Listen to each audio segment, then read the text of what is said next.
Hey guys, what's up? I'm CJ and welcome back to my galaxy. Today we're talking about Chaos Theory Season 2. Now, I have not uploaded on my channel for a while. It has been quite the 6 months. My upload schedule has been all over the place and it's been crazy. My life just has been crazy. I have gotten the flu twice since contracting pneumonia. So I don't know if you'll be able to tell, but I'm a bit nasally today because I'm recovering from the flu. But I thought, I have my notes here for Chaos Theory Season 3, and I watched all the episodes, all 11 of the episodes, 10 of the episodes. I don't know, they always change how many episodes are per season, but I've watched the whole season. And I did not know this season was coming out because I've been so very sick. And yeah, basically, overall, Chaos Theory Season 3, brilliant season. I will say that much. It was brilliant. It wasn't the best one I've ever watched, but it definitely was quite good. Now, I want to start with probably the biggest negative that I saw within this whole season is that it has a significant amount of parallels with Jurassic World Dominion. Those parallels made the season very confusing because we know, if you've watched Chaos Theory, if you've watched Camp Cretaceous, it's more than likely that you've watched the main movies, the main trilogy, the main sequel trilogy. So you're going into this knowing that particular characters are making cameos in Chaos Theory, that they have storylines in Dominion, they have storylines wherever in the franchise. And we know that, I don't even remember her name, but the woman who is manipulating, or Brooklyn is manipulating, the one in the storyline with Brooklyn, she's in Dominion. We know she's a very big antagonist. She's the person who trained the, what were they called? The Atrociraptors. And we know that she's a part of that whole plot line. And a lot of parallels were with her during this season. And it was just so incredibly confusing to watch. And I kept getting lost, kept being like, I need to rewatch Dominion. And the problem with that is Dominion is nowhere. There are multiple places and multiple streaming services that have access to streaming and the rights to the entire Jurassic Park franchise, except for Dominion. Like, I was watching on binge the whole Jurassic Park franchise. Netflix, like, the rights come and go with a lot of films on Netflix. But sometimes they're there, sometimes they're not. And then Dominion, I believe, is on Prime. That's it. They've they have locked down those rights to the movie for no reason at all. You can't watch it anywhere. So if you're watching Chaos Theory on Netflix, then you can't watch Jurassic World Dominion and understand those kind of parallels. I had to watch a side-by-side comparison on YouTube to be able to figure out what was going on in Chaos Theory. That was my biggest issue with this season. Other than that, it was very much like Camp Fam Forever. Can't believe these people are breaking up. Can't believe this plotline happened. Love these characters, and let's get into the rest of that. My notes say Kenji and Smoothie were so cute. They were absolutely so adorable. I love Smoothie. I love that, like Bumpy in the original Camp Cretaceous series, Bumpy was always an indicator of another predator, another dinosaur being around, something that could be dangerous to the Camp Cretaceous crew. And Smoothie still acting like that as well. Smoothie at one point warns, I don't remember her name, but Ben's girlfriend, his Italian girlfriend, which, by the way, absolutely loved that Ben's girlfriend was real. Really was worried about that for a second there, that his girlfriend was not going to be real, going to be like a little bit of a Canadian girlfriend situation. But no, she's Italian and she's real and she's an adorable character, and we love that for him. But Smoothie warned her about it couldn't have been a Pyroraptor, was it? Is that what they call the one with the feathers that is in Dominion? This is the exact same dinosaur that attacks Chris Pratt and that airplane lady. Also don't remember their names. My brain doesn't attach names to any of these characters ever, just because I just don't get emotionally attached to them, because a lot of them just die. That's what the whole Jurassic Park franchise is about, is just like brutal dinosaur deaths. I really love the bond that Kenji got to have with Smoothie, because Ben was bonded with Bumpy and Smoothie's bonded with Kenji, which is really good since I completely forgot that Kenji's dad died at the beginning of this whole series. That in my memory, his dad died back in Camp Cretaceous, but there was no room for him to die. He was arrested, and then he died in Chaos Theory, and I completely forgot about that. And Kenji's relationship with Nonna kind of like made up for the fact that he'd lost someone very, very recently, and that he was missing that kind of familial relationship that the camp fam didn't necessarily feel, because they were all arguing. And then Smoothie also had that familiar relationship, so it's like a father-daughter, I assume, situation. Like, they're all supposed to be female dinosaurs in Jurassic Park. I don't know if Smoothie is, but Bumpy is. Maybe Smoothie is, but Kenji's a father now, so he understands that kind of relationship that he lost with his own father. And I think that's a really good representation. I really like that kind of bond.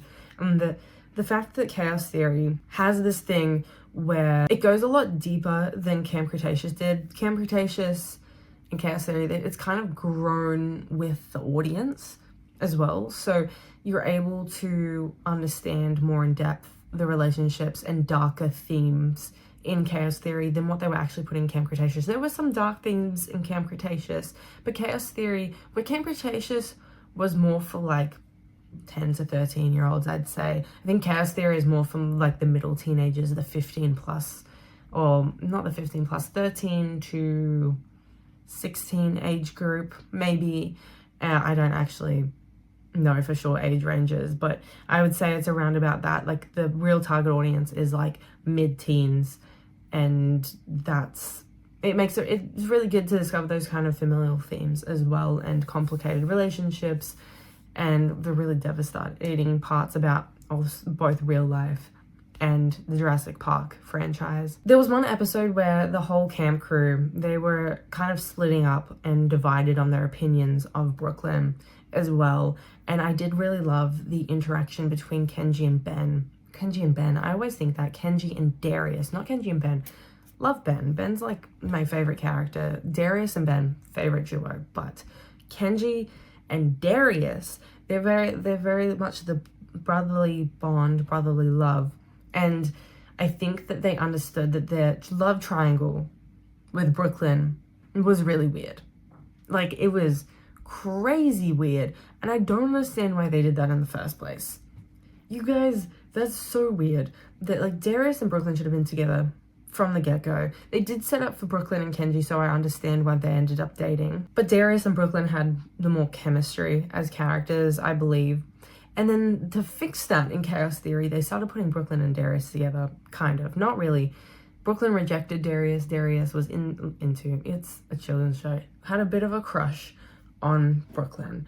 And that complicated his relationship with Kenji. And they kind of, in this season, they definitely showcase kind of fixing of that love triangle, that Kenji and Darius are like, it's fine.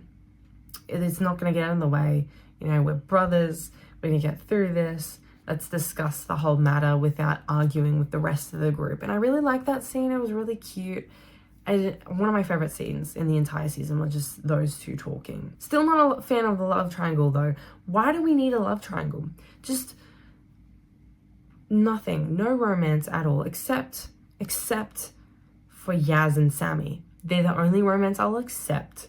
Because why did you break up the gays? Like, can we bring back the gays, please? Why did they break? Oh, man. This is so devastating that I can't. They better get back together before the end of this spin-off. Because the gays. I need that. I need the gays. I don't know how else to describe it to you guys, but the gays. The gays. Why did they break up? And it was devastating. And it just made the whole show sad. And I was like, no. No, this like divide that Brooklyn has put in between the what was I going on and saying? The divide Brooklyn has put between the group, the camp fam. It better be fixed. And it's going to be fixed. I don't doubt that in the next season, or whenever they end up ending the season, that when the group comes back together, and decides to have one perspective on Brooklyn because she's like apologized to them or whatever, because it's a kid's show.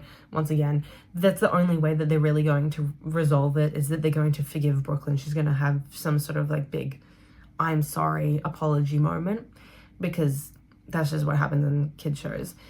And once they get back together and the camp fam is back together, I don't doubt that Yaz and Sammy will get back together. But if they don't, I'm coming for the creators. Steven Spielberg, I know you're a producer. You're not a director, but you're a producer, so you have power.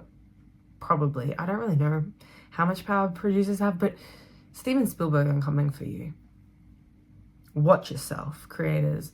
Well, who is it? It's the guy who made the Jurassic World series, and I'm pretty sure. Is it Colin Trevorrow? Is that his name? I think he's the guy that ended up making Camp Cretaceous and Chaos Theory. Him. I'm gonna come for him. If he doesn't put the gays back together, I'm gonna come after that guy. If they don't put Yaz and Sammy back together, it's homophobic. Full stop. Homophobia. Get out of my house. There's the door. Out. Get out. We don't accept homophobia here. On that note of Brooklyn kind of dividing the group, I want to say I'm on the Brooklyn hate train. You know, I feel like Sammy's hate for Brooklyn, I wouldn't say hate, disappointment in Brooklyn is justifiable, because from her perspective, we're getting the plot of what Brooklyn's doing. We know why she's doing it. We know that she's having a lot of conflict. She's kind of like giving her soul to be able to capture these people at the end of Chaos Theory, which they do at the end of this season. But they're still like fixing things in Dominion and that whole thing. And side note, they're kind of like the reasons why the Dominion plot happened, which I find very interesting. Actually, like, it was very confusing to follow, but I do find it really interesting that they managed to like kind of weave their way into the Dominion movie and say that actually the camp fam, they were the reason. The New Blast Six, I love calling them the camp fam. If you guys haven't noticed, I know they're the New Blast Six, leave me alone, right? The camp fam is the reason that Dominion happened. And I actually kind of love that whole plot point. But back to Brooklyn. That sucks. Why is she like that? Like, I know the whole plot point. The journalist says that she's kind of selling her soul to be able to do this, and she's completely changing who she is. And she has that internal conflict. And we see that as a really dark thing that Chaos Theory is doing. But at the same time, you know, I see Sammy's perspective and I'm kind of on her side, because what the hell is Brooklyn doing? Like, why does she, like, she's constantly like, let me do this on my own. I understand this world. I'm an investigative journalist, despite the fact that I don't have a degree, any training, any formal training, anything, just like a little bit of experience of being a part of the New Blast Six. Like, she's not actually a professional like she says she is. She's not a child, but she's practically a child. She's like in her early-ish 20s, I believe. I haven't quite figured out how old the New Blast Six are, but she's in her early 20s. None of this is something she should be doing. None of this is something the New Blast Six should be doing. And it's the same as Camp Cretaceous. It's like, these kids shouldn't be doing this. They're a little bit older now, but they shouldn't be doing this. Like, I'm 21, and I'm like, let the adults do it. Let the big kids do it. Like, not me. Not me. You know, the people who have lived their life. You know?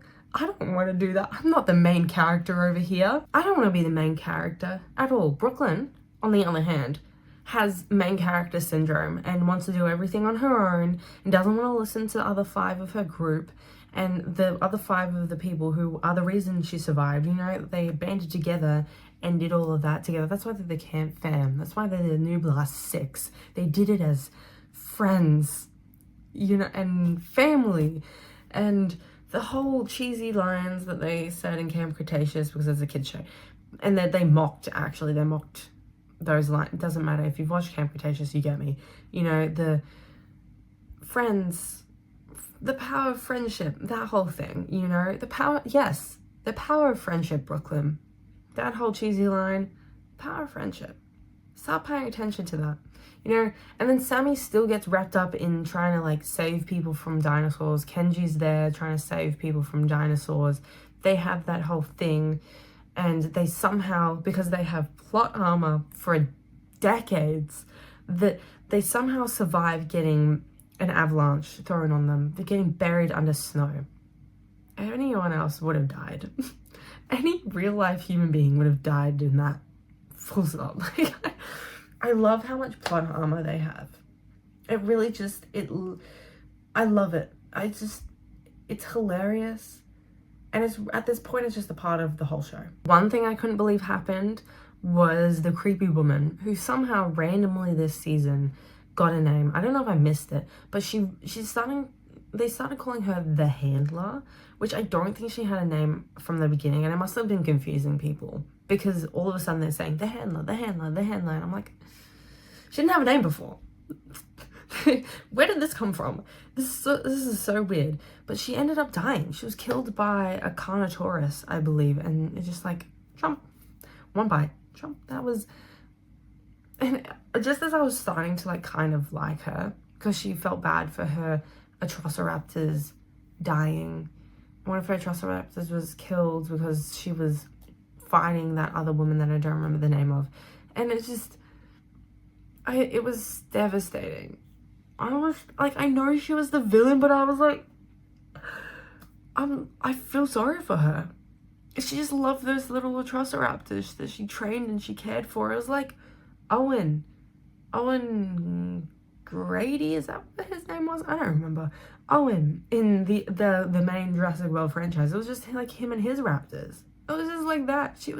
She looked a little odd and she had a really piercing stare. So everyone thought she was a bad guy. Well, she was a bad guy. She tried to kill Brooklyn, but that's not my point. My point is that I felt bad for her. And that was really shocking. Really shocking. Who's going to be the main antagonist in the next season? Is my question, actually. Is it just like, what is his name? The guy from the actual antagonist from the original Jurassic Park series that hired Nedry. The guy that died in Jurassic World Dominion died to the Dilophosauruses in the same way as Nedry. He died to 3 of Dilophosauruses.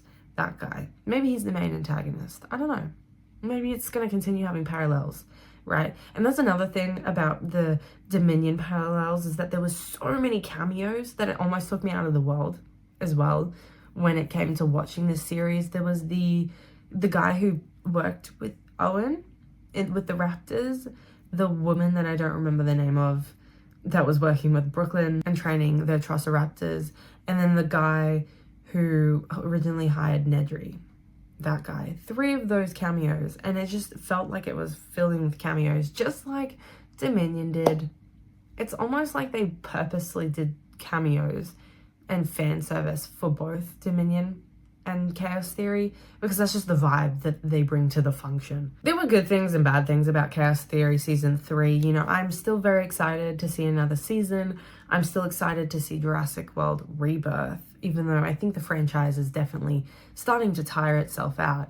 I will watch any of them, and I feel like the Jurassic Park franchise, the people in charge of it, know that we're going to continue watching the franchise no matter what, because we need to know. It's like the Minions franchise. We're going to watch it anyway because it's fun. It's just a fun little watch. Sometimes you just want to go to the cinema and watch dinosaurs eat a bunch of people. But because they're continuing this franchise, right, here's my question, right? If they're making Jurassic World Rebirth, then Camp Cretaceous followed Jurassic World Fallen Kingdom.